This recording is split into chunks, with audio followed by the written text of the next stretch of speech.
Assalamualaikum warahmatullahi wabarakatuh. Teman-teman, perkenalkan nama saya Tirani Prantika Rubun, NPM 219100430021.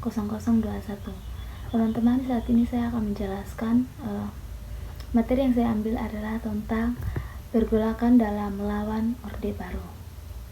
Yang pertama, Malapetaka 15 Januari.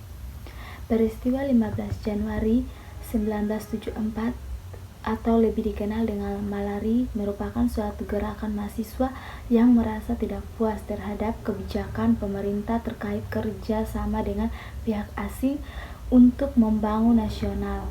Kedatangan Ketua Intergovernmental Group of Indonesia atau IGGI, Jan Pepron, dijadikan momentum awal untuk demonstrasi anti modal asing.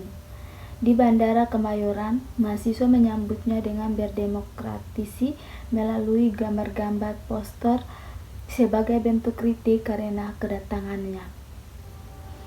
Teman-teman, kedatangan Perdana Menteri Jepang Tanaka Kakuye pada 14 Januari sampai 17 Januari juga disambut Bandara Halim Perdana Kusuma. Namun rencana ini gagal karena aparat keamanan sudah memblokade bandara ini di hadangan massa. Berbarengan dengan itu, kelompok massa dari mahasiswa sedang melakukan diskusi untuk berpusat di salah satu universitas, dikagetkan oleh info yang menyebutkan di kawasan pusat Jakarta terjadi kerusuhan. Massa dari mahasiswa banyak yang bertanya bagaimana kejadian anarkis tersebut bisa terjadi. Kerusuhan itu sendiri melipat pengerusakan beberapa fasilitas di umum dan bangunan toko di kawasan ibu kota seperti Pertokoan Senen Jakarta Pusat dan Roxy Jakarta Barat. Selama 2 hari, daerah ibu kota dan sekitarnya diselimuti asap. Pembakaran dan penjarahan menjadi pemadaman yang sangat mengkhawatirkan itu. Teman-teman, lahirnya Aliansi Jurnalis Independen atau AJI. Analisis Jurnalis Independen AJI lahir pada 7 Agustus 1994 di Bogor, Jawa Barat.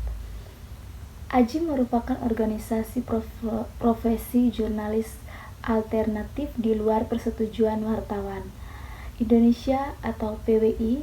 AJI didirikan tidak lama setelah pemberdelan 3 media massa yakni tabloid Detik, Tempo, dan Editor pada 21 Juni 1994.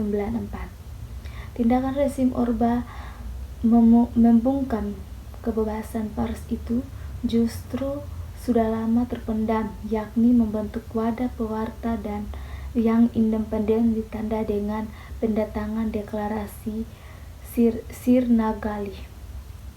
Teman-teman, yang berikut kerusuhan 27 Juli Kuda Tuli. Megawati yang kala itu menjabat sebagai Ketua Umum Partai Demokrasi untuk Indonesia PDI tidak diakui kepemimpinannya oleh rezim Orde Baru.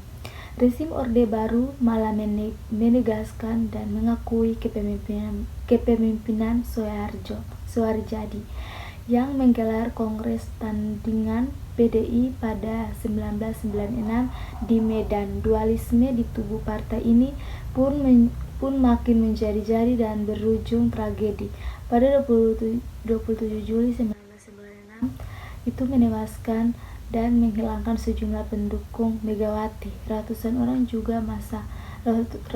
juga ditangkap akibat melakukan kerusakan dan pembakaran yang diantaranya merupakan massa pro Megawati, pro Soeharjadi, dan oknum lain.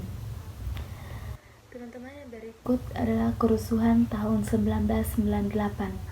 Pada bulan Juli 1997 terjadi krisis keuangan yang melanda hampir ke seluruh Asia Timur. Indonesia rupiah menurun drastis yang kemudian mengakibatkan berbagai kerusuhan yang meminjam dolar harus membayar biaya yang lebih besar. Selain itu, Para pemberi pinjaman juga menarik kredit secara besar-besaran sehingga terjadi penyusutan kredit dan kebangkrutan.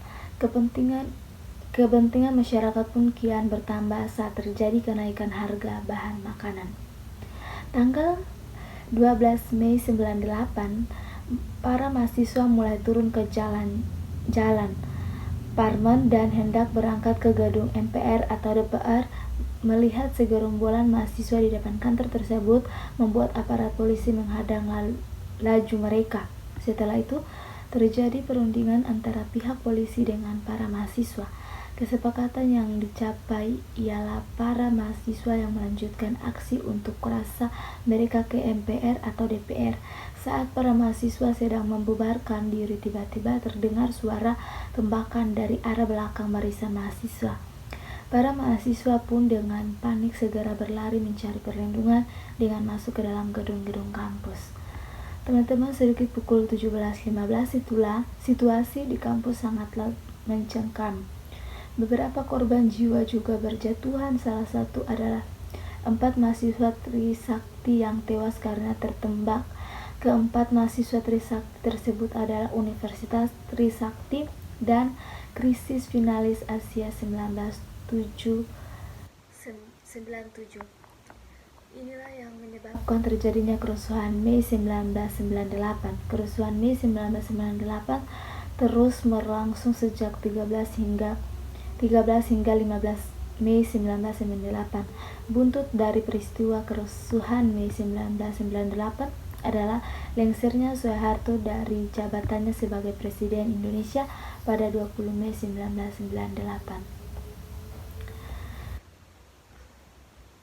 Perlawanan Wiji Tukul. Wiji Tukul kerap menyuarakan perlawanan lewat karya-karya puisinya. Pada era Orde Baru tersebut, kritik lewat puisi sudah dianggap merujuk pada pemberontakan. Hal ini dikarenakan oleh orang-orang vokal dengan gagasan demokrasi substansi dianggap berbahaya bagi ketertiban umum. Kemudian pada 1998, Wiji Tukul hilang dan tak diketahui lagi nasibnya hingga saat dan detik ini. Teman-teman, demikianlah penjelasan singkat dari saya. Jika ada salah kata, saya mohon maaf. Terima kasih.